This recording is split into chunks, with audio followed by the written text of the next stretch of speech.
Umbilical and inguinal hernia symptoms and treatment.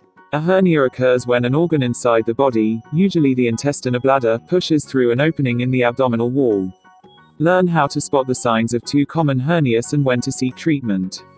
What is a hernia? A hernia occurs when an organ inside the body protrudes through an incomplete closure or weakness in another part of the body. There are many types of hernias, but the two most common ones in children involve the abdomen, the umbilical hernia, in the navel or belly button area, and the inguinal hernia, in the groin area. An abdominal organ, usually the intestine, presses against an opening in the abdominal muscle wall, tissue, or membrane that normally holds the organ in place, and a pouch containing intestines or fatty tissue develops. Hernias can be present at birth or appear later in childhood, usually appearing as soft lumps under the skin. They may develop as a result of obesity, chronic constipation, or too much coughing or screaming, anything that increases pressure inside the abdomen. They often change size, depending on the body's movement or activity. Symptoms and signs of hernias. Umbilical hernia. An umbilical hernia usually appears in the belly button area during the first few weeks or months of a baby's life. It can become more visible and increase in size when the baby cries or has a bowel movement, which increases the pressure in the abdomen. The hernia itself is usually not painful or sensitive to touch. Inguinal hernia. An inguinal hernia usually involves the intestine or bladder pushing through an opening or weakness in the groin area, creating a visible bulge or lump, and it usually appears during infancy.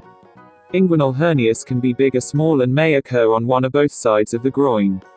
Premature baby boys are more likely to have an inguinal hernia, which appears as a swollen scrotum. In girls, the hernia appears in the large fold of skin around the vagina.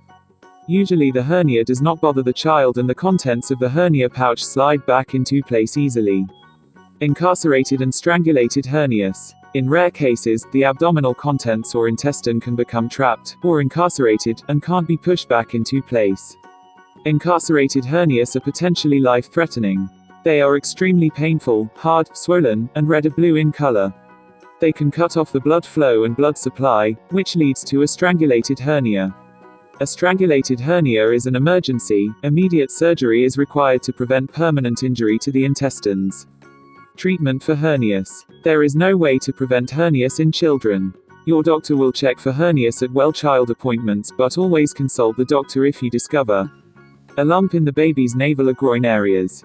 You can also decrease any risk of hernias developing by treating your child's medical problems, preventing excessive weight gain, reducing constipation, and watching out for chronic coughs. All hernias must be evaluated by a doctor.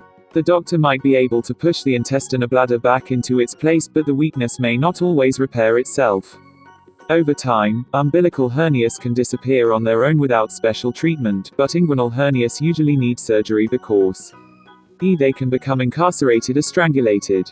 In most cases, the doctor will recommend immediate surgery to repair the abdominal weakness and prevent the hernia from recurring. The surgery is a safe, outpatient procedure and recovery time is minimal. If your child has another health problem, such as a heart conditions or blood disorders, your doctor will recommend hospitalization.